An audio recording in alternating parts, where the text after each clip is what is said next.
माँ बाप और सास ससुर में बहू का भेदभाव। दुल्हन के जोड़े में सजी धजी अपनी बेटी को देखता हुआ उसका पिता केशव कहता है, अरे कितनी सुंदर लग रही है मेरी बेटी। यकीन ही नहीं होता कि कल तक जिसे कंधे पर झुलाया था आज वो मेरी नन्ही सी परी पराई होने जा रही है। ये कहते हुए केशव की आंखों में आंसू झिलमिला उठते हैं। तभी उसकी माँ मालती कहती है, अरे बस भी करो आप दोनों बाप बेटी, बारात दरवाजे पर दस्तक दे चुकी है। इसके बाद मालती अपनी बेटी को मंडप में लाकर बिठा देती है। कुछ ही देर बाद संदीप और आशना की शादी हो जाती है और विदाई की बेला पर आशना का पिता रोते हुए कहता है, अरे समधी जी, समधन जी, आशना सिर्फ मेरी बेटी ही नहीं बल्कि मेरे जिगर का टुकड़ा है। मैंने इसे प्यार दुलार से पाला है। अगर ससुराल में इससे कोई भूल हो जाए तो बेटी समझकर बिसार देना। विदाई की बेला होती ही दुखदाई है, जहाँ बाबुल की बगिया से एक दिन बेटी को जाना जो होता है। अरे समधी जी, बेफिक्र रहिए। अरे बहू नहीं बल्कि बेटी लेकर जा रहे हैं। श्रवण की बातों से उस पिता का मन पसीज पड़ता है। जिसके बाद बारात गाजे बाजे के साथ ससुराल आती है। शादी की रात संदीप कहता है, आशना, मैं माँ बाबूजी का इकलौता बेटा हूँ। काम के सिलसिले में ज्यादातर शहर में ही रहता हूँ। बस एक वादा चाहता हूँ कि मेरी गैर मौजूदगी में तुम मेरे माँ बाबूजी का ख्याल रखो। संदीप, तुम बेफिक्र रहो, मैं तुम्हारे इस ख्वाब पर खरी उतरूंगी। आशना ने झिझकते हुए हामी तो भर दी, मगर उसके मन में कुछ और ही चल रहा था। अगली सुबह संदीप शहर लौट जाता है, जिसके बाद बहू का बर्ताव एकाएक बदल जाता है। अरे आशना बहू, शाम ढल गई है, खाना नहीं बनाना क्या? माँ जी, आज सर में बहुत दर्द है, प्लीज आज आप खाना बना लेंगी? तूने मुझे पहले क्यों नहीं बताया बहू? तू जाकर आराम कर, मैं तेरे लिए अदरक इलायची की चाय बनाकर लाती हूँ। बेचारी सीधी सादी सास बहू के बुने झूठे जाल में फंस जाती है और बहू को चाय बनाकर देती है, साथ ही खाना बनाकर उसके कमरे में परोसती है। क्या बात है, मुझे तो लगा था कि बाकियों की तरह मेरी सास भी साइको होगी, मगर ये तो एकदम गऊ के जैसे सीधी है। इस घर की बहू बनकर मेरी तो बल्ले बल्ले हो गई। जैसे जैसे दिन बीतते जाते हैं, बहू की बहानेबाजी हुकूमत में बदलने लगती है, जिसे देखकर श्रवण कहता है, अरे बहू, वहाँ तेरी बूढ़ी सास बेचारी अकेली ही रसोई में सारा काम कर रही है और तू यहाँ टीवी देख रही है। वाह जी वाह, काम सासू माँ कर रही हैं, मगर जिया आपका जल रहा है। अगर इतनी ही तकलीफ हो रही है तो जाकर आप माँ जी की मदद क्यों नहीं कर देते? अरे बहू के रहते सास काम करे, ये शोभा देता है क्या? क्यों ससुर जी, ससुराल का सारा काम संभालने का बीड़ा मुझ बहू ने ही उठाया है क्या? ये घर मेरे पति के पैसे से चलता है। आप और माँ जी तो बस मुफ्त की रोटियां तोड़ती हैं। कान खोलकर सुन लीजिए ससुर जी, आज से आप बाजार जाकर भाजी तरकारी खरीद कर लाएंगे और घर बार की सफाई से लेकर बगीचे की देखरेख आप करेंगे, समझे ना? बहू का बेरुखा बर्ताव देखकर बूढ़े ससुर की पलकें भीग जाती हैं, मगर उसकी आंखों के आगे वो छवि छिटक पड़ती है। जब विदाई के समय उसने बहू के पिता को वादा किया था, वो अपने जुबान पर चुप्पी की चपत जड़ लेता है। बेचारे बूढ़े सास ससुर लाचार होकर बहू के इशारे पर नाचते हुए नौकर बनकर काम करते। दिन भर की मेहनत के बाद भी उन्हें रूखी सूखी रोटी खाकर रात काटनी पड़ती है। फिर एक दिन, अरे बहू, इतना साज बाज कहीं जा रही है क्या? पता था मुझे, तो मुझे जरूर टोक लगाएगी, बगैर टोके तो तेरे पेट का पानी नहीं पचता ना। अरे बहू, तू गुस्सा मत कर, तेरी सास की ओर से मैं माफी मांगता हूँ। सुनो ससुर जी, मेरे मायके जा रही हूँ, 2 दिन बाद आऊंगी। अगर मेरे पीठ पीछे कोई भी गड़बड़ की ना तो तुम दोनों का जुलूस निकाल कर रख दूंगी। सुनो सासू माँ, मेरा कमरा बिखरा पड़ा हुआ है, एक एक कोने की अच्छी से सफाई कर देना। और हाँ, दाल रोटी के अलावा कुछ भी बनाया ना तो तुम दोनों अपनी बहू को अच्छे से जानते हो। इसके बाद बहू कंधे पर पर्स टांग कर अपने मायके के लिए रवाना हो जाती है। अरे, मैंने मम्मी पापा के लिए कोई तोहफा तो लिया ही नहीं। हाँ, दुकान से ले लूंगी। बहू अपने माँ पिता के लिए महंगा सा तोहफा खरीद कर मायके आती है, जहाँ उसकी माँ मालती रसोई में खाना बना रही थी। माँ कहाँ हो आप? अरे बाबा, कौन है? मैं किचन में हूँ। माँ आप हटिए, मैं बनाती हूँ खाना। आशना अपनी माँ को हटाकर खुद खाना बनाती है, फिर सभी साथ बैठकर खाना खाते हैं। अरे आशना बेटी, आज तुझे यहाँ देखकर तेरे पापा का दिल खुशी से भर आया। और बता, तेरे सास ससुर तो ठीक है? क्या पापा आप भी ना?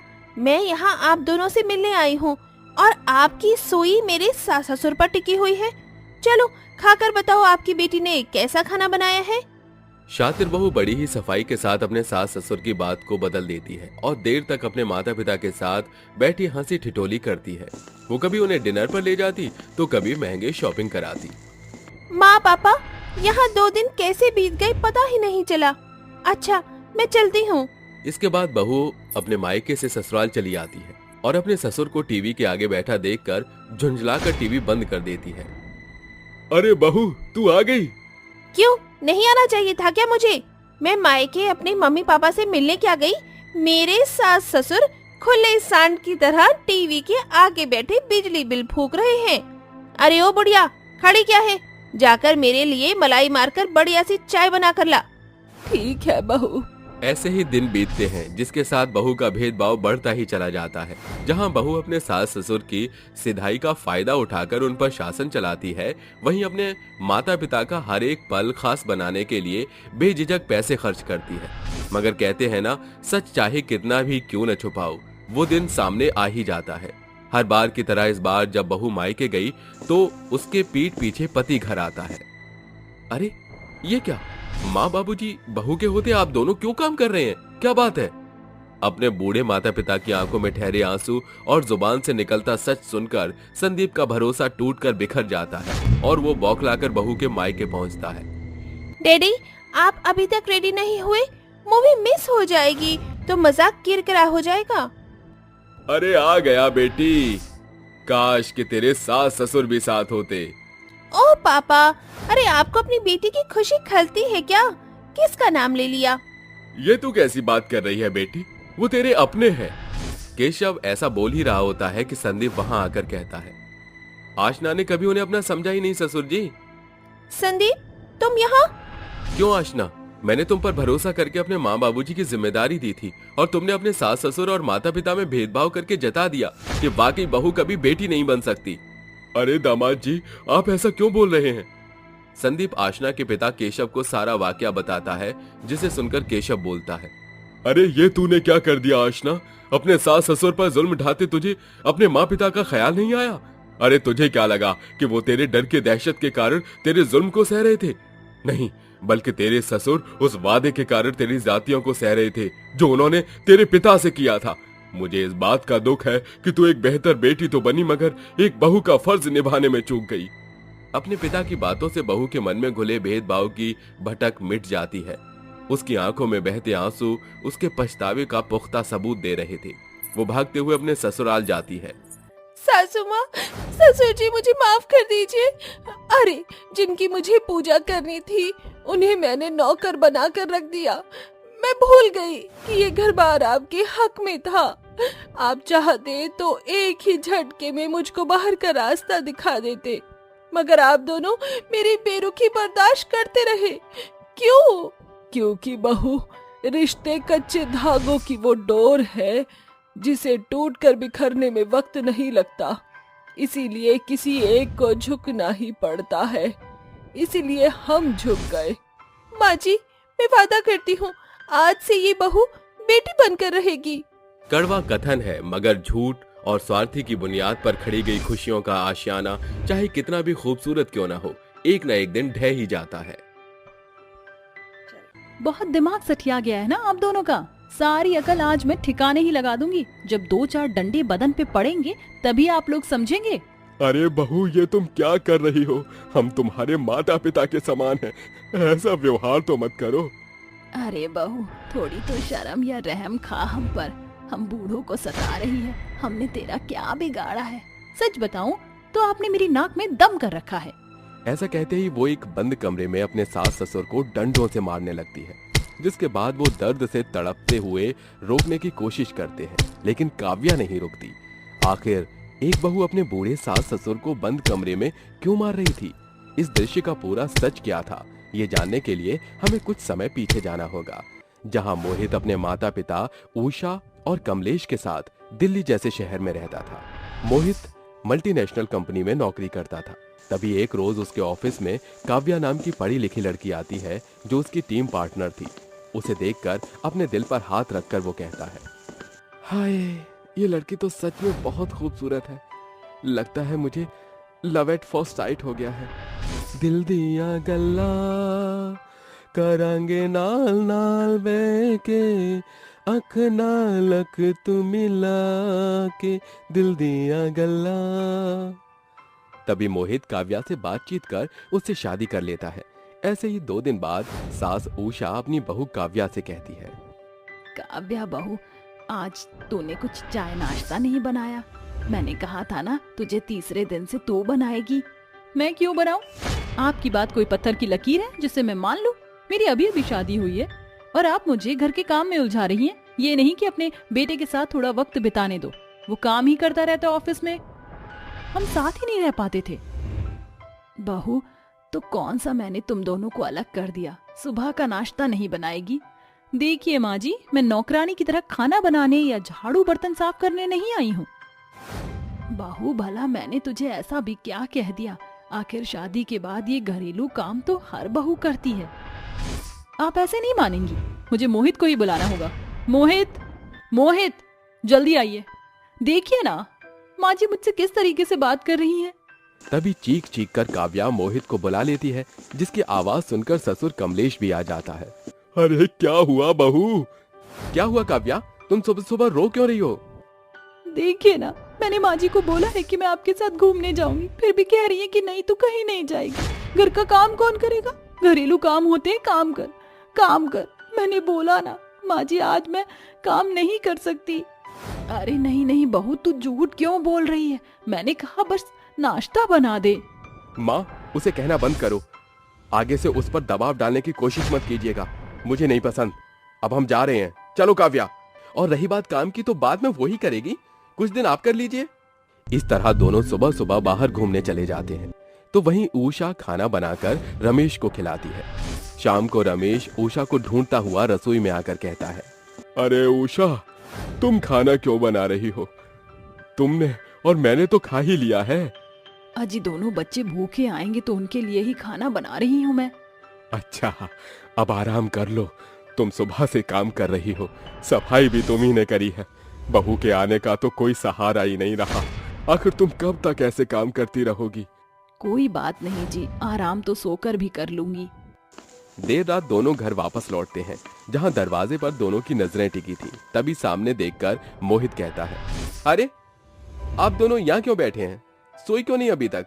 हम बाहर रह रहे थे ना मोहित, तो इन दोनों को चैन नहीं आ रहा होगा, इसलिए नजरें गड़ाकर बैठे हैं कि कब आते ही हमें सुनाए। नहीं नहीं बहू, हम सो गए तो तुम दोनों के लिए दरवाजा कौन खोलता, इसलिए जगे हुए थे। देख रहे हो मोहित, ये तो हमें नालायक समझते हैं। अरे जब हमें पता है हम लेट हो जाएंगे और दूसरी चाबी से घर में आ सकते हैं, फिर भी नजरें गड़ाए हुए हैं। लेकिन नहीं, ये तो यही जताना चाहते हैं कि हम दोनों इन्हें कितना परेशान करते हैं। माँ, पिताजी, अब हम घूम भी नहीं सकते हैं क्या? अरे हद हो गई। चलो काव्या, हम सो जाते हैं, वैसे भी मुझे कल जल्दी ऑफिस जाना है। इस तरह दोनों सोने चले जाते हैं। वहीं परेशान होकर बूढ़े दंपत्ति कहते हैं, अजी मेरे बेटे को पता नहीं क्या हो गया है, जब से बहू आई है बदल गया है। सिर्फ उसकी बात सुनता है और हमें गलत समझता है। अरे तुम बिल्कुल ठीक कहती हो, न जाने आगे क्या क्या होने वाला है। आज तक हमारा बच्चा कभी हम पर ऐसे नहीं चिल्लाया। सुबह जल्दी तैयार होकर मोहित ऑफिस चला जाता है।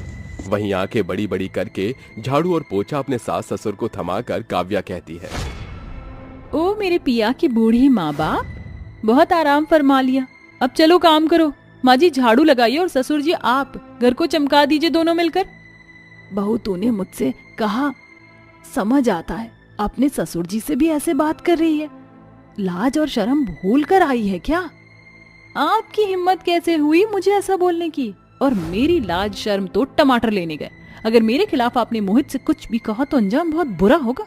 जल्दी जल्दी सफाई कीजिए। तभी दोनों बहू की बातों से डरकर घर का काम करने लगते हैं। कुछ देर बाद काव्या बेड पर बैठे हुए नाखून घिसते हुए कहती है, अरे माँ जी, पापा जी, कहाँ मर गए दोनों? अरे मेरे पाँव में दर्द हो रहा है, जरा आकर दबा दो। अरे क्या हुआ बहू? हाँ बहू, तू चीखी क्यों? मेरा पैर दबा दीजिए, बहुत दर्द हो रहा है। पर बहू। क्या बहू? दबाते हो या आपके बेटे को भड़काना चालू करूं फिर से? तभी दोनों अपनी बहू के पैर दबाने लगते हैं। इस तरह काव्या अपने पति के पीठ पीछे अपने सास ससुर के साथ बदतमीजी करती है, उन पर अत्याचार करती है। बेचारे बूढ़े माँ बाप डर के मारे अपने बेटे से कुछ कह भी नहीं सकते थे। शाम को सास ससुर पानी के लिए तड़प रहे थे, मगर काव्या उन्हें पानी नहीं पीने देती। फिर वो जब गिलास लेकर आती है तो उसे भी गिराकर कहती है, ओ माँ जी, पापा जी, आपको पानी पीना था पर मेरे हाथ से गिर गया। मैं नौकरानी थोड़ी हूँ, जाकर खुद पी लीजिए। और हाँ, आपका बेटा आ रहा है तो दोनों मुंह बंद करके अपने कमरे में चले जाइए। ठीक है बहू। इस तरह से दोनों अपने कमरे में चले जाते हैं। तभी मोहित आकर कहता है, अरे क्या बात है माँ पिताजी जल्दी सो जाते हैं? हाँ, मुझे बिल्कुल भी नहीं दिखाई देते और सुबह भी मैं ऐसे ही चला जाता हूँ उनके उठने से पहले। तो क्या हुआ, मुझे देख लिया करो, उन्हें तो हमेशा ही देखते आए हो। चलो खाना खा लो। तभी दोनों खाना खाने आते हैं, पर काव्या उन्हें खाना नहीं देती है। भूख से व्याकुल होकर रमेश उषा आधी रात में भूखे भेड़िए की तरह खाना खा रहे थे। ऐसा खाते हुए देख मोहित उनसे वजह पूछता है तो दोनों उन्हें सब कुछ काव्या के बारे में बताते हैं, जिस बात पर विश्वास न करके मोहित सोने चला जाता है। अगले दिन मोहित के घर से जाने के बाद हमेशा की तरह काव्या उनसे काम करवाती है और वॉश टूट जाने पर वो दोनों बूढ़े दंपति को डंडे से मारने लगती हैं। कुछ भूल जाने पर मोहित वापस घर आता है तो काव्या को अपने माँ बाप पर अत्याचार करता हुआ खिड़की से देख चिल्ला उठता है, काव्या, तुम्हारी हिम्मत कैसे हुई मेरे माता पिता को मारने की? इसका मतलब मम्मी पापा सही कह रहे थे, तुम उन्हें मारती हो, उन पर अत्याचार करती हो। दरवाजा खोलो काव्या। अच्छा हुआ बेटा तू आ गया, वरना ये तो हमारी जान ले लेती आज। मोहित बेटा बचा ले हमें, बहू बहुत मारती है। मोहित, तुम वापस कैसे आ गए? अच्छा हुआ जो मैं आ गया और अपनी आंखों से तुम्हारी काली करतूत देख ली। तुमने मेरे माँ बाप के साथ बहुत बुरा किया है, अब मैं तुम्हारे साथ नहीं रहना चाहता। ऐसा कहकर वो दरवाजे को तोड़ देता है और काव्या के एक थप्पड़ मारता है और बोलता है, काव्या, तुमसे प्यार करके तो मैं इस घर में लाया था, पर तुमने तो मेरे माँ बाप को ही नौकर बनाकर उन्हें मारा पीटा, उनकी ऐसी हालत की। मुझे तुम्हारे साथ रहने में जरा सी भी दिलचस्पी नहीं है। अपना सामान लेकर यहाँ से निकल जाओ, वरना पुलिस को बुला लूंगा। माँ, पिताजी, मुझे माफ कर दीजिए। ऐसा मत कीजिए। लगता है तुम ऐसे नहीं मानोगी। तभी मोहित धक्के मारकर काव्या को घर से बाहर निकाल देता है और अपने माता पिता के कदमों में झुककर उनसे माफी मांगता है और अकेले ही उनका ख्याल रखता है। सहारनपुर गांव में रहने वाली गिरिजा की 2 बेटियां थी, गौरी और शालिनी।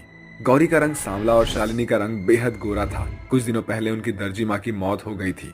इस सदमे ने गिरिजा को इस कदर घेर लिया कि दुनियादारी से उसे कोई वास्ता नहीं रहा। ऐसे में घर की स्थिति छिन्न भिन्न हो गई। एक दिन सरला उनके घर आती है। अरे गौरी, क्या बात है बिटिया, तू चौखट पर क्यों बैठी है? सरला मौसी, मुझे कुछ समझ नहीं आ रहा। बाबू और ज्यादा बीमार हो गए हैं, घर में बनाने को कुछ भी नहीं बचा है, मैं क्या करूं? गौरी, इस वक्त तेरे कंधों पर तेरे बीमार बापू और छोटी बहन की जिम्मेदारियां हैं। ऐसे में तू ही हिम्मत खो बैठेगी तो कैसे चलेगा? तू तो अपनी माँ के जैसे सिलाई बुनाई करती है, तो फिर तू दर्जी क्यों नहीं बन जाती? उससे दाना पानी के खत्ते तो ठप नहीं होंगे बेटी।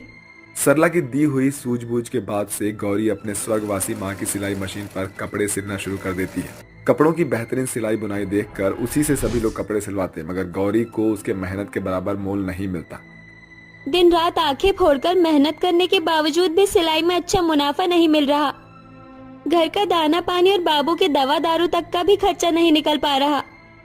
कहाँ हो माँ आप? आपकी ये गरीब दर्जी बेटी एकदम अकेली पड़ गई है। ऐसा कहते हुए गौरी की आंखें अपनी गरीबी को निहारते हुए नम हो जाती है। उस रात तेज तूफान उठता है। ठंडी हवाएं गौरी के घर को घेरने लगती है। ऐसे में टूटे फूटे खटिया पर पड़ा गिरजा दर्द से छटपटाता हुआ गौरी को बुलाहट देता है। गौरी, अरे यहाँ आ बेटी, तेरे बापू के पास ज्यादा समय नहीं है, इधर आ। क्या हुआ बाबू, आप ऐसा क्यों कह रहे हैं? अरे बेटी, बेटी वादा कर कि तू अपनी छोटी बहन को पढ़ाएगी लिखाएगी और उसके भविष्य को संवारेगी। वादा कर मुझसे। हाँ बाबू, मैं वादा करती हूँ, मैं शालिनी को पढ़ाऊंगी और धूमधाम से उसकी शादी करूंगी। इसी के साथ गिरिजा हमेशा के लिए आंखें मूंद लेता है और वो तूफानी रात दोनों बहनों पर बिजली बनकर गिरती है। दोनों बहनें अनाथ और बेसहारा हो जाती हैं, मगर किसी के जाने से जिंदगी कहाँ रुकती है। दीदी, बापू हमें छोड़कर कहाँ चले गए? वो हम बहनों को साथ लेकर क्यों नहीं गए? हम वहाँ नहीं जा सकते शालिनी। बापू की दुनिया हमसे बहुत दूर हो गई है। अब तुम्हें अपनी दर्जी दीदी के साथ ही रहना होगा। समय बीतता है और गरीब दर्जी गौरी अपनी बहन को स्कूल में दाखिला दिलाने के लिए रात दिन कपड़े सिलती रहती है। अरे गौरी, मेरे कपड़े सिल दिए ना? हाँ कमला काकी, आपके कपड़े तैयार है।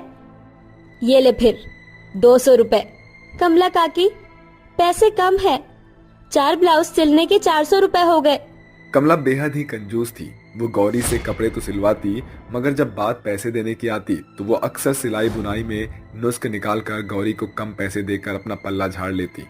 अरे बावली हो गई है क्या गौरी? अरे सादे ब्लाउज का दाम तो अच्छे खासे दर्जी भी 100 नहीं लेते। फिर तू तो गांव की गरीब दर्जी है, चुपचाप जो दिया है उसे रख ले, वरना फिर कभी कमला तुझसे कपड़े ना सिलवाएगी। ऐसा कहकर कहीं न कहीं गरीब दर्जी गौरी के दुखती रग पर हाथ रख दिया था। गौरी पैसे लेने के बाद कपड़े सिलती है और पाई पाई जोड़कर शालिनी को स्कूल में दाखिला दिलाती है। शालिनी मेरी बहन, आज से तुम स्कूल जा रही हो। तुम्हें पढ़ लिखकर अपनी दीदी का नाम रोशन करना है। तुम ऐसा करोगी ना? हाँ दीदी, अपनी दर्जी दीदी की मेहनत जाया नहीं जाने दूंगी। मैं खूब मेहनत करूंगी। समय बीतता है, दोनों बहनें अपने अपने हिस्से की मेहनत करते हैं। कई सालों बाद दीदी दीदी दीदी, आपकी बहन ने 12th में टॉप किया है। यकीन नहीं होता कि 10 साल बीत गए और मेरी छोटी सी बहन 20 बरस की हो गई। दीदी अब बस बहुत हुआ। अब मेरी आगे की पढ़ाई मैं अपने बलबूते पर पूरी करूंगी। अब इस छोटी बहन को अपनी जिम्मेदारी निभाने दीजिए। बरसों से ये हाथ सिलाई बुनाई कर रहे हैं, अब सूनी हथेलियों को सजाने की बारी है। शालिनी सही कह रही है बेटी, अब तुझे अपनी गृहस्थी बसा लेना चाहिए। तेरे लिए एक रिश्ता सूझा था, सो मैंने उन्हें आज तुझे देखने को बुलाया है। जल्दी से तैयार हो जा। मगर सरला मौसी, अगर मगर कुछ नहीं दीदी, चलिए मेरे साथ। थोड़ी ही देर में लड़के वाले उनके घर आते हैं। गौरी उन्हें नाश्ता कराती है। तभी लड़के की माँ कल्याणी कहती है, अगर तुम्हारी मेहमान नवाजी खत्म हो गई हो तो मैं मुद्दे पर आती हूँ। देखो गौरी, तुम्हारा सांवला रंग मेरे बेटे के साथ मेल नहीं खा रहा। मेरे संदीप को तुम्हारी छोटी बहन जच गई है, जो कि तुम्हारे घर में कोई बड़ा नहीं। तो दान दहेज का बंदोबस्त तुम देख लेना। बस 10 लाख कैश, 1.25 किलो सोना और 7 सामान तो तुम दोगी ही। आखिर मेरे बाद मेरे बंगले कोठियों की मालकिन तुम्हारी बहन ही तो होगी। मुझे मंजूर है कल्याणी जी। अपने पिता को दिए वादे को पूरा करने के लिए गरीब दर्जी बहन कर्ज के लिए कई किवाड़ खटखटाती है, मगर कोई भी उसकी मदद नहीं करता। देर शाम जब वो घर लौटकर आ रही होती है, तभी चौराहे के बीच उसे एक लाल रंग का लहंगा चमचमाता हुआ दिखता है। अरे ये लहंगा तो बेशकीमती लगता है, पर ये यहाँ कैसे गिरा है? लगता है ये लहंगा भगवान ने मेरे लिए यहाँ रख छोड़ा है। गौरी उस लहंगे को घर ले आती है और अपनी बहन को रास्ते का वाक्या बताती है। इस लहंगे में एकदम अप्सरा लगेगी मेरी छोटी बहन। मगर दीदी, क्या आपने ये सोचा है कि दान दहेज के पैसे कहाँ से आएंगे? यही तो सोच रही हूँ मेरी बहन। काश उस लहंगे की तरह पैसे भी मिल जाते। गौरी के ऐसा कहते ही लहंगे से एक सुनहरी रोशनी पूरे घर में छिटक पड़ती है और लहंगा हवा में लहराते हुए अपने अंदर से 2-2 हजार के नोटों की बौछार कर देता है, जिसे देखकर गरीब दर्जी बहन की आंखें फटी की फटी रह जाती हैं। अरे शालिनी, ये तो जादू ही जोड़ा है। एकाएक लहंगे के भाग पर आंख, मुंह और नाक उभर आते हैं। हाँ गौरी, मैं जादुई लहंगा हूँ जिसे माँ पार्वती ने पृथ्वी पर भेजा है। इससे तुम्हारे घर के सारे दुख मिट जाएंगे। जादुई लहंगे? क्या तुम मुझे सब कुछ दे सकते हो? आजमा कर देख लो। कुछ दिनों में मेरी बहन की शादी है। मैंने लड़के वाले को दहेज में 1.25 किलो सोना देने का वादा किया है। इसी के साथ जादुई लहंगे के मुंह से सोने के जेवर जमीन पर गिरने लगते हैं, जिसे देखकर गौरी जादुई लहंगे का शुक्रिया अदा करती है। अरे वाह दीदी, ये जादुई लहंगा तो एकदम जिन के जैसा है। जो भी मांगो पलक झपकते पूरा कर देता है। तब तो उससे आपका सांवला रूप भी संवर सकता है। जादुई लहंगे, इस बार मुझे तुम्हारी जरूरत है। सामने आओ, क्या तुम मेरी दीदी को सुंदर बना सकते हो? हाँ, अगर गौरी मुझे पहनकर शीशे के सामने खड़ी हो जाए। जैसे ही गौरी उस जादुई लहंगे को पहनकर शीशे के सामने खड़ी होती है, उसके सर के बाल से लेकर पैर तक एक सुनहरी प्रकाश में घुल मिल जाता है। कुछ देर बाद जैसे ही वो रोशनी कम होता है, गौरी का रूप गुलाबी जैसे खिल जाता है। अपना दूधिया रंग देखकर गौरी चहक उठती है। शुक्रिया जादुई लहंगे, मेरे सांवले चेहरे को इतना सुंदर बनाने के लिए। गौरी का बदला हुआ गोरा चेहरा देखकर पूरे गांव में उसकी खूबसूरती के चर्चे चलने लगते हैं। साथ ही गौरी को मयंक नाम के एक अमीर लड़के का रिश्ता आता है और दोनों बहनें एक साथ दुल्हन बनती हैं। दीदी, ये जादुई लहंगा आपकी अमानत है, इसलिए ये आपके शरीर पर ही सजेगा। बस एक आखिरी बार मेरी मदद कर दो, मुझे अपने जैसा एक सुंदर लहंगा दे दो। फिर जादुई लहंगे से निकली सुनहरी किरण जैसे ही शालिनी पर पड़ती है, वो हूबहू वैसे ही लहंगे में सजी नजर आती है। जिसके बाद गौरी अपने जादुई लहंगे को पहनती है। उस पल जादुई लहंगा चकमक के जैसा चमक रहा था। शुक्रिया जादुई लहंगे, तुम्हारी मदद से हम गरीब दर्जी बहन ने ये दिन देखा है। हाँ, इस जादुई लहंगे ने हमारी दुविधा को मिटा दिया। इस तरह आसमान में छिटके तारों भरी उस रात में गरीब दर्जी बहनों की बारात गांव भर में जुगनू के जैसे टिमटिमा रही थी, जिसके अंत में दोनों बहनों की शादी का सपना साकार हो जाता है। पानी में काम करने की वजह से चमन को बुखार हो जाता है, जिसके चलते शांता उसके लिए सूप बनाकर लाती है। अजी उठ जाइए और ये सूप पी लीजिए। अरे शांता, क्या बताऊं तुम्हें, ऐसी जिंदगी से तो अच्छा है कि मौत आ जाए। हम दोनों की जवानी खत्म हो गई है, लेकिन हमें सहारा देने वाला आज तक कोई इस दुनिया में पैदा ही नहीं हुआ। हमारा वंश आगे कैसे बढ़ेगा? अजी ये तो किस्मत का खेल है, इसमें हम क्या ही कर सकते हैं। लगता है हमारे नसीब में औलाद का सुख लिखा ही नहीं। आप इस सूप को पी लीजिए, मैं जरा लकड़ियाँ काट कर लाती हूँ, खाना भी तो बनाना है। ऐसा कहकर शांता लकड़ी काटने चली जाती है, जिसके बाद शांता लकड़ियाँ लाकर उनसे खाना बनाना शुरू करती है।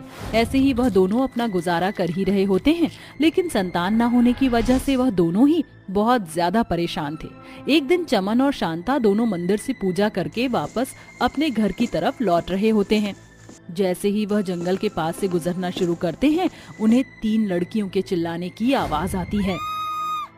बचाओ बचाओ, कोई बचाओ हमें, कोई हमारी मदद करो, कोई तो मदद करो, कोई हमें इन गुंडों से बचा लो। शांता, लगता है कोई बहुत मुसीबत में है। अब हम लोग क्या करें? अजी आप बूढ़े हो चुके हैं, अब तो आपके अंदर लड़ने की क्षमता भी नहीं है। लेकिन मैं उन लड़कियों को ऐसे मुसीबत में नहीं छोड़ सकता। चलो शांता, उन लड़कियों को बचाने चलते हैं। चमन की बात मानकर शांता उन तीनों लड़कियों को बचाने के लिए चमन के साथ जंगल में चली जाती है। जिसके बाद चमन वहाँ पड़ी एक डंडा उठा लेता है और उन तीनों लड़कियों की आवाज को सुनते सुनते उनके पास पहुँच जाता है। कुछ गुंडे उन्हें अपने साथ जबरदस्ती लेकर जा रहे होते हैं। छोड़ दो इन बच्चियों को, कहाँ लेकर जा रहे हो इन्हें? अबे कौन है तू? मैं इन अप्सराओं का बाप है क्या? इन बच्चियों को छोड़ दे, नहीं तो अच्छा नहीं होगा। अरे कालू भाई, समय बर्बाद क्यों कर रहा है? यह बूढ़ा ऐसे नहीं मानेगा, इसको तो सबक सिखाना ही पड़ेगा। अगर इन तीनों अप्सराओं को अपने साथ लेकर जाना है तो। हमें छोड़ दो, हम कोई अप्सरा नहीं है, हम गरीब अनाथ लड़कियां हैं, हमें छोड़ दो।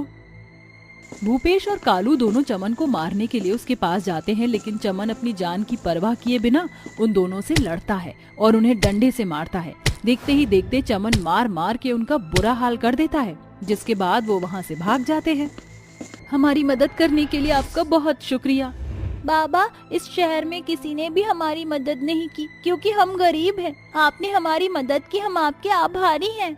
हम गरीब हैं, इस वजह से ये गुंडे हमारे ऊपर अत्याचार कर रहे थे और हमें खींचकर ले जा रहे थे ताकि हमें बेच सके, लेकिन सही वक्त पर आपने हमारी जान बचा ली। वह बेचारी लड़की इतना कही रही होती है कि तभी शांता कहती है, बच्ची हो, तुम ऐसा क्यों बोल रही हो? ये तो हमारा फर्ज था। अगर तुम्हारी जगह हमारी खुद की बेटियां होती तो हम उनकी भी तो रक्षा करते। तुम चिंता मत करो, अगर कोई भी परेशानी हो तो तुम हमें बता सकती हो। आखिर हम भी तो तुम्हारे माता पिता की तरह ही हैं। बेटियों, तुम यहाँ क्या कर रहे हो? तुम्हारे माता पिता कहाँ हैं? हमारा इस दुनिया में कोई नहीं है, हम अनाथ हैं, ऊपर से गरीब भी। आज अगर मेरी बेटियां होती तो तुम्हारी जितनी ही होती।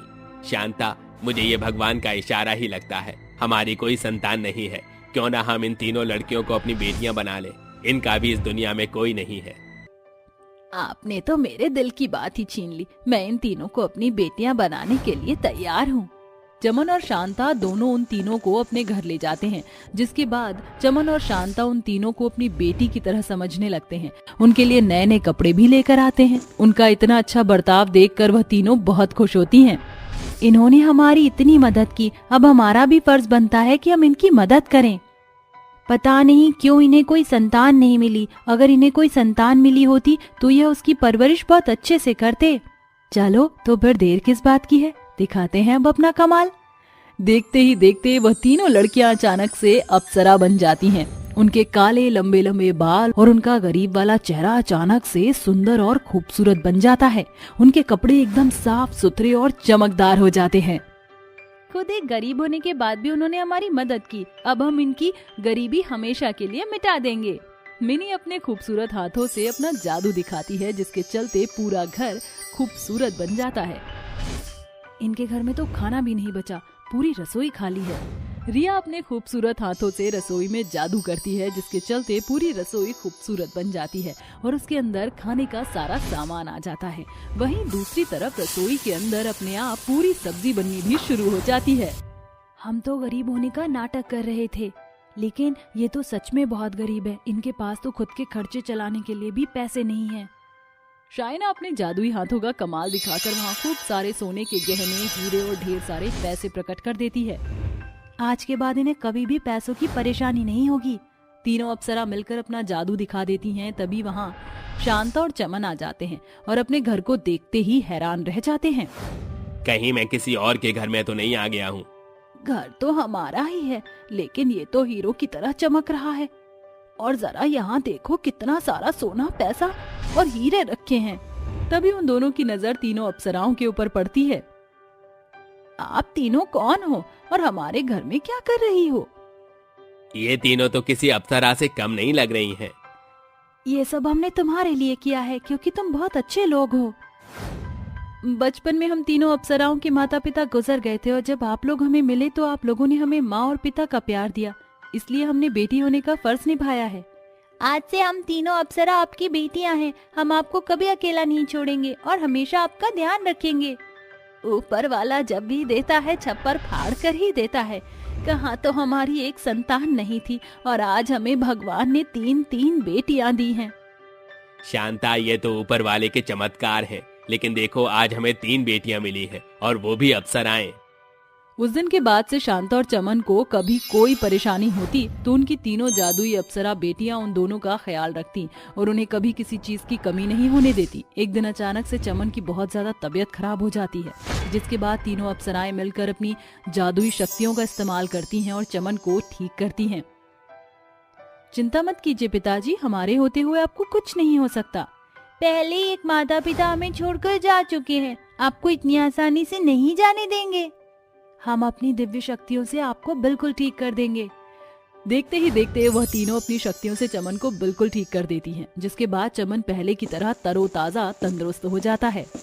वैसे तो तुम तीनों अप्सरा हो, लेकिन हम दोनों के लिए तुम हमारी बेटियां हो। भगवान ऐसी बेटियां हर गरीब माँ बाप को दे। उस दिन के बाद से वह सभी एक साथ खुशी खुशी रहने लगते हैं। कभी कोई परेशानी होती तो तीनों अप्सराएं मिलकर शांता और चमन का पूरा ध्यान रखते। बॉर्डर के पास एक छोटा सा गांव था, जहां 3 भूतिया सैनिक गांव की रखवाली किया करते थे। रात का समय था और चारों तरफ अंधेरा हो रहा था। तभी गांव के अंदर कुछ आतंकवादी आ जाते हैं और गांव के सभी लोगों को बंदी बनाकर एक जगह पर इकट्ठा कर लेते हैं। मरोगे तुम सब, मरोगे। वो 3 तुम सबको मार देंगे। अरे बुड्ढे, पागल हो गया है क्या? तू 3 की बात कर रहा है और हम 50 आदमी हैं। वो 3 सिपाही तुम्हें नहीं छोड़ेंगे और तुम लोग बहुत पछताओगे। जरा बाहर आ तो बचने दो, सब पता चल जाएगा। सभी आतंकवादी बूढ़े आदमी के ऊपर हंसने लगते हैं और तभी एक आतंकवादी गांव के एक छोटे से बच्चे को गोली मारकर कहता है, वो देखो गांव वालों, तुम सबकी मौत इस तरह ही होगी। अब तुम्हारी मौत को कोई नहीं बचा पाएगा। तभी रात के 12 बज जाते हैं, जिसके बाद चारों तरफ एक तूफान सा आने लगता है और जानवरों के चिल्लाने की आवाजें सुनाई देती हैं। अरे ये सब अचानक से क्या हो रहा है? तभी वो तीनों भूतिया सिपाही सामने आ जाते हैं और जोर जोर से हंसते हुए कहते हैं, आखिर हम अपने देश के दुश्मनों को मार ही देंगे। अब तुम्हें कोई नहीं बचाएगा। ये कहते ही एक भूतिया सिपाही के मुंह से गोलियां निकलने लगती हैं। दूसरा भूतिया सिपाही आतंकवादियों को सीधे निगल जाता है, जिसके बाद उसके मुंह से हड्डियां और खून निकलता है।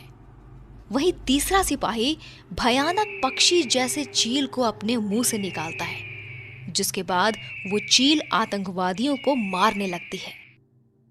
धीरे धीरे कुछ ही समय में तीनों सिपाही गांव वालों को आतंकवादियों से बचा लेते हैं और वहां से गायब हो जाते हैं। अगले दिन सुबह अगर ये तीनों भूतिया सिपाही हमारे गांव में नहीं होते तो शायद हमारे गांव का एक भी आदमी नहीं बच पाता। लेकिन इन तीनों भूतिया सिपाही के पीछे का राज क्या है? तभी वहां एक बूढ़ा आदमी लकड़ी के सहारे खांसते हुए आता है और कहता है, कुछ साल पहले वो तीनों भूतिया सिपाही इसी गांव में रहते थे और वो तीनों बहुत ही अच्छे दोस्त थे। तीनों ने एक साथ सिपाही बनने का फैसला किया था, जिसके बाद वो तीनों हमारे गांव की रक्षा के लिए हमेशा तैनात रहते थे। लेकिन किसी ने उनके ऊपर झूठा आरोप लगा दिया, जिसके बाद गांव के राजा ने उन्हें गांव से तड़ी पार कर दिया। तीनों जंगल में ही अपना गुजारा करने लगे और एक दिन एक सिपाही दूसरे सिपाही से कहता है, हमने अपनी गांव की रक्षा के लिए कितना कुछ किया, लेकिन राजा ने हमें ही गांव से तड़ी पार कर दिया। तो क्या हुआ अगर राजा ने हमें गांव से तड़ी पार कर दिया? हम फिर भी अपने गांव की रक्षा करेंगे। हम सिपाही हैं और हमारा कर्तव्य है हम हमेशा अपने गांव की रक्षा करें और ये हमारा फर्ज है। तभी वहां पर एक राक्षस आ जाता है और वो उनकी सारी बातें सुन लेता है, जिसके बाद वो राक्षस उन्हें एक वरदान देता है।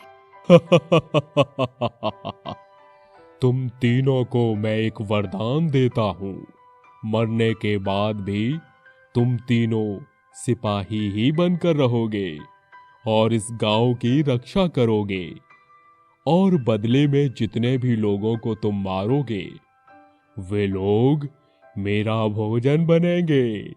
लेकिन उससे पहले तुम्हें मेरा वजन बढ़ाना होगा, तभी तुम्हें ये वरदान मिल सकेगा। गांव की सुरक्षा के लिए उन्होंने राक्षस को अपनी बलि चढ़ा दी और यही कारण है कि सिपाही आज तक अमर हैं और हमारे गांव की रक्षा के लिए हमेशा तैनात रहते हैं। और जैसे ही वो दुश्मनों को मारते हैं वो लोग अचानक ही गायब हो जाते हैं और राक्षस का खाना बन जाते हैं। लेकिन आपको ये सब कैसे मालूम? उस औरत की बातें सुनकर वो बूढ़ा आदमी सोच में पड़ जाता है और कुछ देर सोचने के बाद कहता है, मैं ये सब इसलिए जानता हूँ क्योंकि वो बदकिस्मत राजा मैं ही हूँ जिसने उन सिपाहियों को गांव से तड़ी पार कर दिया था और उनके साथ अच्छा बर्ताव करने की जगह बुरा बर्ताव किया था। लेकिन जब मुझे हकीकत पता चली तो मैंने अपनी राजगद्दी को छोड़ दिया और साधारण जीवन जीने लगा। उस बूढ़े आदमी की बात सुनकर गांव वाले अचंभित रह जाते हैं और सभी अपने अपने कामों में लग जाते हैं। अगले दिन गांव में एक आदमी गांव वालों को सूचित करता है। सुनिए सुनिए सुनिए, बॉर्डर पर फौजियों ने संदेश भेजा है। दूसरे देश के फौजी हमारे गांव पर हमला करने के लिए आ रहे हैं, इसलिए सभी अपनी सुरक्षा का अच्छे से ख्याल रखें, क्योंकि फौजी बॉर्डर पर दुश्मनों से लड़ रहे हैं। सुनिए सुनिए सुनिए। चिंता मत करो, हमारे पास हमारे 3 भूतिया सिपाही हैं, जो हमें कभी नुकसान नहीं पहुंचने देंगे। बूढ़े आदमी की बात सुनकर सभी लोगों को थोड़ी सी राहत तो मिलती है, लेकिन गांव के सभी लोगों को डर भी लगता है। वहीं दूसरी तरफ फौजी दूसरे देश के साथ लड़ाई कर रहे होते हैं, जिनमें से देश के कई सिपाहियों की जान भी चली जाती है और दूसरे देश के कुछ फौजी गांव के जंगलों तक पहुंच जाते हैं। पर उसी समय रात के 12 बज जाते हैं, जिसके बाद तीनों भूतिया सिपाही जाग जाते हैं। नहीं छोड़ूंगा उन घुसपैठियों को, खत्म कर दूंगा, कच्चा ही निकल जाऊंगा सबको। अपनी गोलियों से एक एक को छल्ली कर दूंगा और अपने गांव की रक्षा करूंगा। ये गांव सिर्फ हमारा है, अगर इस गांव में एक भी घुसपैठिया घुसा तो मैं सबको जान से खत्म कर दूंगा। तीनों भूतिया सिपाही तुरंत जंगल के कोने कोने से दूसरे देश के फौजियों को ढूंढकर मार देते हैं और उसके बाद बॉर्डर पर जाते हैं। हमारे देश के फौजियों की मृत्यु हो गई है, मुझसे और नहीं रहा जाता। अगर हम लोग वहां गए तो सबकी नजरों में आ जाएंगे और हमारे राज का पर्दाफाश हो जाएगा। अगर ऐसे ही हाथ पर हाथ धरे बैठे रहे तो जाने कितने फौजियों की जान चली जाएगी। हमें तुरंत बॉर्डर पर जाकर उनकी जान बचानी चाहिए। वो तीनों भूतिया सिपाही तुरंत बॉर्डर पर जाकर खड़े हो जाते हैं और उन्हें देख दूसरे देश के फौजी बहुत डर जाते हैं। उनके ऊपर गोलियां चलाने लगते हैं, लेकिन उन्हें एक भी गोली नहीं लगती। जिसके बाद एक सिपाही अपने मुंह से भयानक चील जैसे पक्षियों को निकालता है और वो पक्षी दूसरे देश के फौजियों को मारने लगते हैं। दूसरा सिपाही दुश्मनों को सीधे ही अपने मुंह में निकल जाता है, जिसके बाद उसके मुंह से खून और हड्डियां निकलने लगती हैं। तीसरा सिपाही अपने मुंह से गोलियां बरसाने लगता है और देखते ही देखते बॉर्डर पर सभी दूसरे देश के फौजी खत्म हो जाते हैं। मैं तुम तीनों सिपाहियों के बारे में जानता हूँ और आज तुमने बहुत बड़ा काम किया है हमारे देश की रक्षा के लिए। तुम्हारे बारे में तो पूरे देश को पता होना चाहिए। आप लोगों ने हमें सम्मान दिया, हमारे लिए इतना ही काफी है। लेकिन हमारी विनती है कि हमारे इस राज को केवल अपने तक ही रखें, ताकि हम अपने गांव की रक्षा करते रहें। ये कहते हुए वो तीनों भूतिया सिपाही वहां से गायब हो जाते हैं।